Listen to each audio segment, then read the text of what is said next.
wararka ka soo baxaya dalka Shiinaha ayaa maalmahan warinayay inuu ogsaday khilaaf u dhaxeeya taliska guud ee ciidamada waddankaas iyo madaxweyne Xi Jinping. macluumaadyo naadir ah oo dalka ka imanaya waxa ay tilmaamayaan in taliska guud ee ciidamada waddankaas oo lagu magacaabo Central Military Commission oo horay taliskiisu uga koobnaa 7 qof ay haatan ku soo hareen madaxweyne Jinping iyo hal sarkaal oo kale, taasoo ka dhigan in la ceyriyay 5 qof ee kale asbuucyo gudahood, midaas oo banaanka keentay khilaafka lama filaanka ah ee ka dhaxoogan madaxweynaha dalkaas iyo taliska ugu sarreeya ciidamada waddanka. hadalhaynta ugu weyni waxa ay ka dhalatay markii maalmo ka hor talada laga xayuubiyay sarkaalkii darajo ahaan ku xigay Xi Jinping oo lagu magacaabo Zhang Youxia, kaas oo isagu ahaa madaxa hay'adda Central Military Commission-ka ee ay hoos tagaan ciidamada tiro ahaan malaayiinta ka kooban ee Shiinaha. sababta talada looga qaaday sarkaalkan ugu darajada sarreeya ciidamada waddanka ayaa wasaaradda gaashaandhigga Shiinuhu ku sheegtay inuu jabiyay shuruucda xisbiga waddanka, isla goortaana sameeyay xadgudubyo daran oo akhlaaqeed.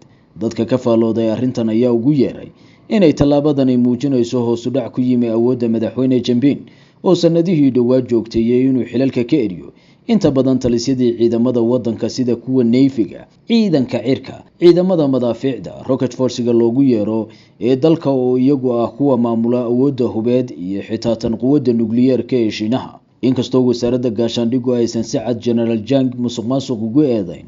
haddana wargeyska xisbiga talada haya ee waddanka oo BLA Daily lagu magacaabo ayaa xusay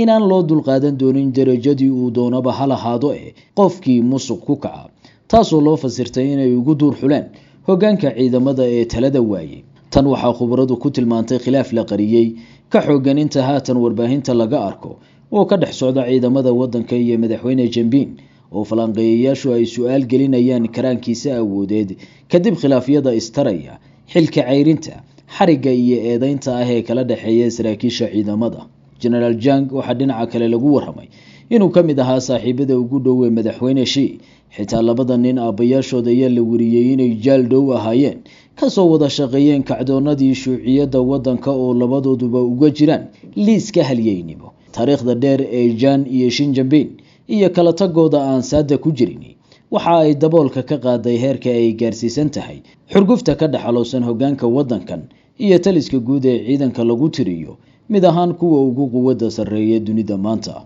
beegsiga iyo talo ka ceyrinta saraakiisha taliska ciidanka dalka waxaa lagu fasiray laba midkood oo tan koowaad tahay inuu jiro tartan awoodeed oo uu hoggaanka ciidamada ka wajahayo madaxweyne Jinping, taasoo xitaa khubaradu qaybta tuhunsan tahay in damacyo inqilaab qayb ka noqon karaan, iyo tan labaad oo ah in sida warbaahinta dowladda Shiinuhu warisay ay khilaafyadani si dhab ah salka ugu hayaan arrimo musuqmaasuq. falanqeeyayaashu waxa ay qabaan in labadan midkii ay tahayba aysan sawir wanaagsan ka bixinayn awoodda madaxweyne Xi Jinping oo la qiyaasayo inuu la dhibtoonayo quwado gudaha ah oo ka dhana xilhayntiisa iyo awooddiisii lama loodiyaanka ku suntanayd.